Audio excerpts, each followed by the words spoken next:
नमस्कार साथियों, इस वीडियो में हम आज स्टैटिक जीके के 5 सवाल देखेंगे। कितने? सिर्फ 5 क्वेश्चंस। और ये 5 क्वेश्चंस आपके 5 टॉपिक कंप्लीट करेंगे। कितने? 5 टॉपिक। और ये 5 सवाल आपके लिए बहुत ही इंपॉर्टेंट है, तो आप वीडियो को पूरा जरूर देखना, एक भी क्वेश्चंस मिस मत करना। तो बढ़ते हैं आज के वीडियो की ओर और देखते हैं अपना पहला क्वेश्चन। निम्न में से भारत का नवीनतम शास्त्रीय नृत्य कौन सा है? कौन सा? भारत का नवीनतम शास्त्रीय नृत्य। Option A Bharatanatyam, option B Odissi, option C Manipuri और ऑप्शन डी सत्रिया। तो इसका सही आंसर क्या होगा? तो ऑप्शन डी हमारा राइट होगा, सत्रिया नृत्य, जिसे सन 2000 में शामिल किया था। कब किया था? सन 2000 में। आगे देखते हैं। अगर आपको पूछे कि भारत के शास्त्रीय नृत्यों की संख्या कितनी है, तो संख्या कितनी बताओगे आप? 8। टोटल 8 शास्त्रीय नृत्य है, जिसमें सबसे पहला है भरतनाट्यम। भरतनाट्यम का संबंध कौन से राज्य से है? तो ये है तमिलनाडु से। दूसरा है कथकली। कथकली का संबंध कौन से राज्य से है? तो ये है केरल राज्य से। तीसरा है मणिपुरी, और मणिपुरी का संबंध कौन से राज्य से है? तो ये है मणिपुर से। चौथा है कथक। कथक का संबंध 2 घरानों से है, लखनऊ घराना और जयपुर घराना। लखनऊ का संबंध है उत्तर प्रदेश से और जयपुर का संबंध है राजस्थान से। तो कथक को आप अच्छे से याद रखना, जयपुर घराना और लखनऊ घराना। पांचवा है उड़ीसी, और उड़ीसी का संबंध है ओडिशा से। छठा है कचिपुड़ी, और कचिपुड़ी का संबंध है आंध्र प्रदेश से। कहाँ से है? आंध्र प्रदेश से। सातवां है मोहिनीअट्टम। मोहिनीअट्टम का संबंध है केरल से। कहाँ से है? केरल से। और अपना 8वां जो नवीनतम है, उसका संबंध है असम से, जिसका नाम क्या है? सत्रिया। अगर आपको पूछे कि कौन से राज्य से 2 शास्त्रीय नृत्य हैं, कितने? 2। तो ये है केरल से मोहिनीअट्टम और कथकली। अगर पूछे कि सबसे प्राचीन कौन सा है, तो ये है भरतनाट्यम। सवाल आपका बनेगा, एक तरफ तो शास्त्रीय नृत्य होगा और दूसरी तरफ राज्य दिया होगा, या तो सुमेलित करो या कौन सा सुमेलित नहीं है। तो इन 8 शास्त्रीय नृत्यों के 8 राज्य आपको अच्छे से याद होने चाहिए। रट लो, लिख लो, कैसे भी करके आप इन 8 राज्यों के 8 शास्त्रीय नृत्य याद होने चाहिए आपको। शास्त्रीय नृत्यों से जो पुराने एग्जामों में सवाल रिपीट हुए हैं, वो एक बार आप देख लो, ताकि अगर वापस रिपीट होगा तो आपका सवाल गलत नहीं होगा। पहला सवाल था, नृत्यों में कौन गरीबों की कथकली के नाम से जाना जाता है? नोट कर लो, गरीबों की कथकली। तो गरीबों की कथकली है ओटन तुल्लन। कौन सी है? ओटन तुल्लन। दूसरा क्वेश्चन है, रविंद्रनाथ टैगोर ने किस शास्त्रीय नृत्य को पुनर्जीवित करके केरल के अतिरिक्त बंगाल में लोकप्रिय बनाया? कहाँ पे? बंगाल में। तो ये है कथकली। सवाल बन सकता है, रिपीट सवाल बहुत होते हैं, तो ये पुराने सवाल है सभी, तो आपको ये सवाल याद होने चाहिए कि रविंद्रनाथ टैगोर ने किस शास्त्रीय नृत्य को पुनर्जीवित करके केरल के अतिरिक्त बंगाल में लोकप्रिय बनाया? तो ये था अपना कथकली। किस शास्त्रीय नृत्य में मुखौटे का प्रयोग होता है? चेहरे पर मुखौटे लगाकर नृत्य किया जाता है। तो ये है कथकली में। कहाँ पे? कथकली में। सबसे इंपॉर्टेंट सवाल, सदीर किस नृत्य शैली का प्राचीन नाम है? कौन सा? सदीर। तो ये है भरतनाट्यम। भरतनाट्यम का प्राचीन नाम था सदीर। पांचवा सवाल है, कथकली के मुख्य प्रेरणा केंद्र है? कथकली के मुख्य प्रेरणा केंद्र? तो ये है महाकवि बलतोल। अगर आपको पूछे कि भारतीय शिवाजी किस शैली से नृत्य प्रसिद्ध है, कौन? भारतीय शिवाजी। भारतीय शिवाजी किस शैली के नृत्य के लिए प्रसिद्ध है? तो ये है मोहिनीअट्टम के लिए। मोहिनीअट्टम से एक सवाल और बनता है आपका कि भस्मासुर की कहानियों का संबंध कौन से शास्त्रीय नृत्य से है?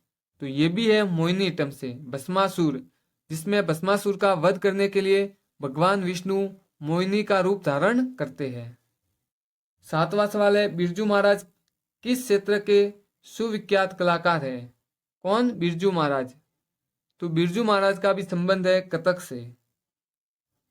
इंद्राणी रहमान, कौन? इंद्राणी रहमान का संबंध किस शास्त्रीय नृत्य से है? इंद्राणी रहमान, तो ये भी है उड़ीसी से। तो शास्त्रीय नृत्यों से शायद अब आपका सवाल कभी गलत नहीं होगा। अच्छे से याद कर लेना और नोट भी बना लेना इनके, ताकि आपके दिल्ली पुलिस के बाद आप जब भी एसएससी जीडी का एग्जाम दो, उनमें भी ये सवाल ऐसे कैसे आपको पूछने वाले हैं। तो कई बच्चे मुझे कमेंट करके बताते हैं कि सर हम एसएससी जीडी की तैयारी कर रहे हैं, तो हमें आपके वीडियो देखने चाहिए या नहीं देखने चाहिए। तो मैं उन बच्चों को बताना चाहूँगा कि दिल्ली पुलिस हो, एसएससी जीडी हो या अदर कोई भी एग्जाम हो, अगर दिल्ली पुलिस में बिरजू महाराज का संबंध कथक से है तो एसएससी जीडी में भी कथक से ही होगा, और अदर एग्जाम होगा उसमें भी कथक से ही होगा। कई दिल्ली पुलिस के लिए बिरजू महाराज को कथक के लिए स्पेशल नहीं बनाया है। तो ये वीडियो सभी एग्जामों के लिए इंपॉर्टेंट होते हैं। जो स्टैटिक जीके के सवाल आते हैं ना, वो सभी एग्जामों के लिए ये वीडियो बहुत ही इंपॉर्टेंट होते हैं। तो आप किसी भी एग्जाम की तैयारी कर रहे हो, वीडियो को देखो, नोट्स बनाओ और बार बार याद करो, ताकि आपका कभी भी सवाल बने आपका सवाल गलत नहीं होगा। बढ़ते अपने अगले सवाल की ओर। 1857 के विद्रोह का नेतृत्व अवध से किसने किया था? कहां से किया था? अवध से। Option A Nana Saheb, option B Kunwar Singh, option C रानी लक्ष्मीबाई और ऑप्शन डी बेगम हजरत महल। तो इसका सही आंसर होगा ऑप्शन डी बेगम हजरत महल। आगे देखते हैं। अगर आपको पूछे कि दिल्ली से कौन था, तो दिल्ली से था बहादुर शाह जफर। कौन थे? बहादुर शाह जफर। जबकि वास्तविक थे बकत खां। कौन थे? बकत खां।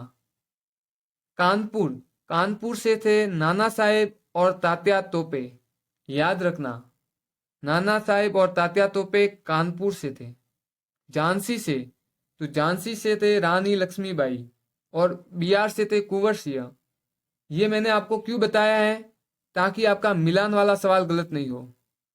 आपको एक तरफ तो राज्य देते हैं, दूसरी तरफ क्रांतिकारी देते हैं कि इनका मिलान कीजिए। तो आपको ये याद होगा तो ही आप मिलान कर पाओगे। आगे देखते हैं कि 1857 की क्रांति का कर्णधार कौन था? तो ये था नाना साहेब और बाला साहेब। कर्णधार अगर पूछे तो नाना साहेब और बाला साहेब, जिन्होंने 1857 की क्रांति की रूपरेखा रखी थी। अगर पूछे कि प्रचार के लिए प्रतीक क्या था 1857 की क्रांति का प्रतीक, तो प्रतीक था चपाती और लाल कमल। चपाती रोटी और लाल कमल। विद्रोह कब हुआ था? सबसे पहला सवाल। और 1857 की क्रांति जब हम पढ़ते हैं तो पहली लाइन यही होती है कि 1857 का विद्रोह कब हुआ था। तो ये हुआ था 10 मई 1857 को, जो मंगल पांडे ने किया था। और कौन सी छावनी में किया था? तो बैरकपुर छावनी में किया था। याद रखना 10 मई 1857। अगर पूछे कि इसे भारत का प्रथम स्वतंत्रता संग्राम किसने कहा है? भारत का प्रथम स्वतंत्रता संग्राम वी.डी. सावरकर जी ने कहा था। किसने कहा था? वी.डी. सावरकर जी ने। हम कुछ सवाल देखेंगे जो पहले एग्जामों में पूछे जा चुके हैं। तो देखते हैं पहला सवाल, 1857 के बरेली विद्रोह का नेता कौन था? कहाँ का? बरेली विद्रोह का। तो ये थे खान बहादुर खां। बरेली से थे खान बहादुर खां। अगर पूछे कि 1857 की क्रांति के समय इंग्लैंड के प्रधानमंत्री कौन थे? कहाँ के? इंग्लैंड के प्रधानमंत्री। तो ये थे लॉर्ड पाल्मर्स्टन, इंग्लैंड के प्रधानमंत्री।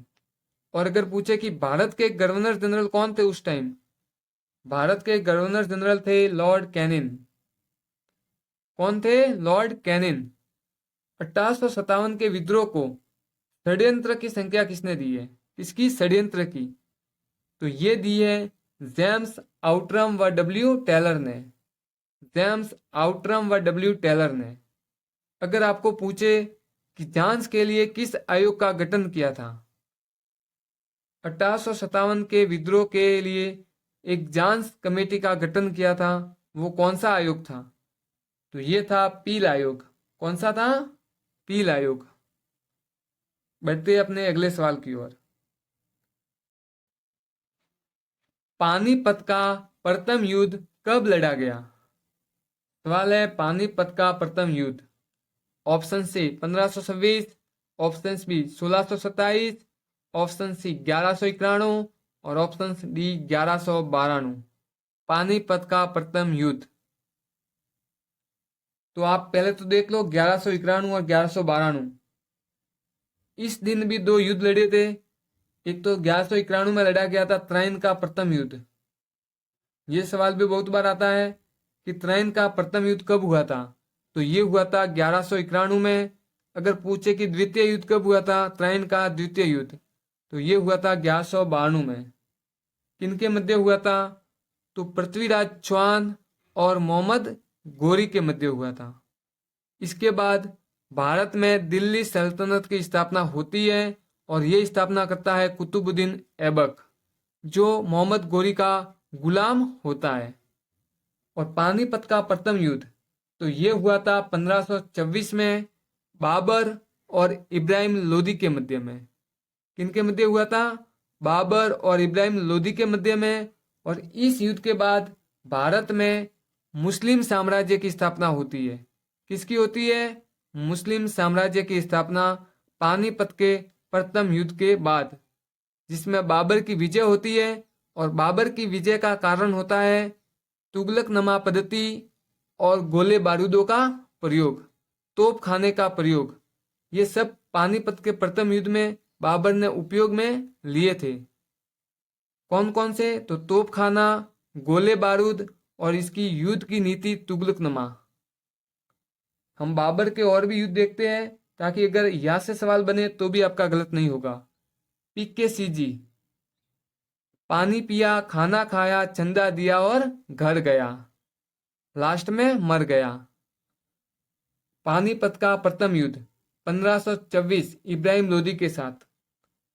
खानवा का युद्ध, खाना खाया, 1527 राणा सांगा के साथ। और इस युद्ध में बाबर ने कभी शराब नहीं पीने की कसम खाई थी कि आज के बाद मैं कभी भी शराब नहीं पीऊंगा। और गाजी की उपाधि धारण की थी। किसकी? गाजी की। कौन से युद्ध में बाबर ने गाजी की उपाधि धारण की थी? तो ये की थी खानवा के युद्ध में।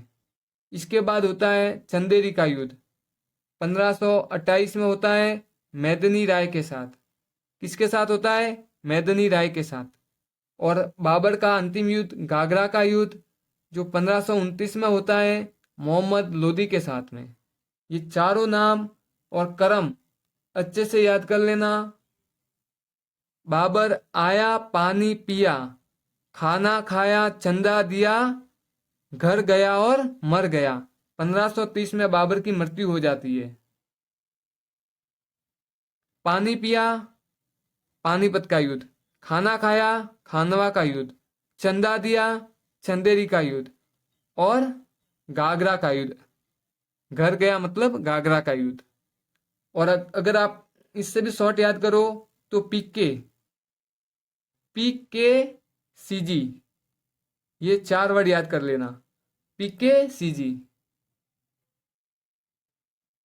अगला सवाल देखते हैं।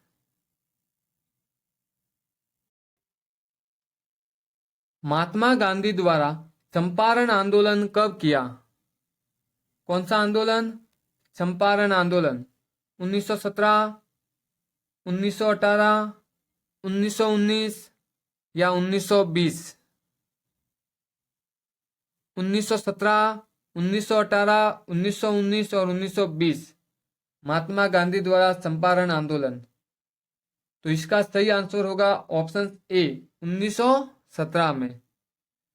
हम महात्मा गांधी के टोटल आंदोलन देखते हैं और इनका क्रम आप अच्छे से याद रखना, क्योंकि एसएससी के एग्जाम में सर्वाधिक क्रम पूछे जाते हैं कि पहला कौन सा हुआ था और बाद में कौन सा हुआ था।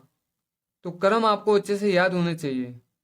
पहला हुआ था चंपारण 1917 में, उसके एक साल बाद खेड़ा 1918 में।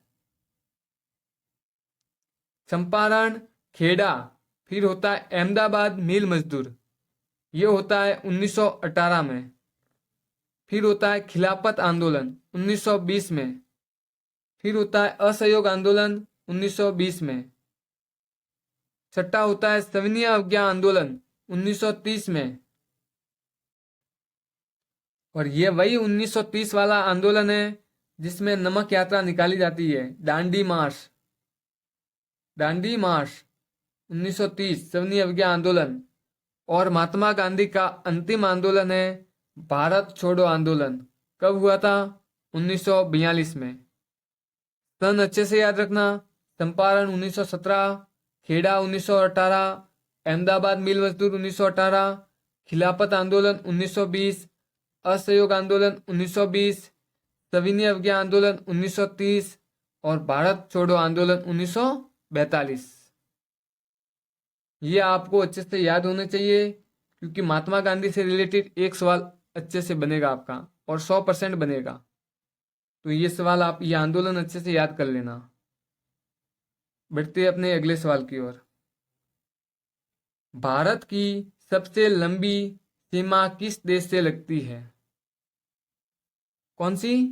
भारत की सबसे लंबी सीमा, स्थलीय सीमा, ये भी आप याद रखना, स्थलीय सीमा कौन से देश से लगती है? Option A Bangladesh, option B चीन, ऑप्शन सी पाकिस्तान और ऑप्शन डी नेपाल। भारत की सबसे लंबी सीमा तो ये लगती है बांग्लादेश के साथ। ऑप्शन ए होगा राइट। हम बाकी देशों की भी सीमा देख लेते हैं और इनका क्रम भी याद कर लेते हैं। पहला है बांग्लादेश, कितने किलोमीटर लगती है? 4096 किलोमीटर। और रेखा का नाम है रेड क्लिफ रेखा। कौन सी है? रेड क्लिफ रेखा। बांग्लादेश के साथ है वो भी रेड क्लिफ है, और पाकिस्तान के साथ है वो भी रेड क्लिफ है। दूसरे नंबर पर है चीन, कितनी लगती है? 3488 किलोमीटर और नाम है मैकमोहन रेखा। तीसरी है पाकिस्तान, कितनी लगती है? 3323 किलोमीटर, 3323। रेखा का नाम रेड क्लिफ। चौथी है नेपाल, कितनी लगती है? 1751 किलोमीटर।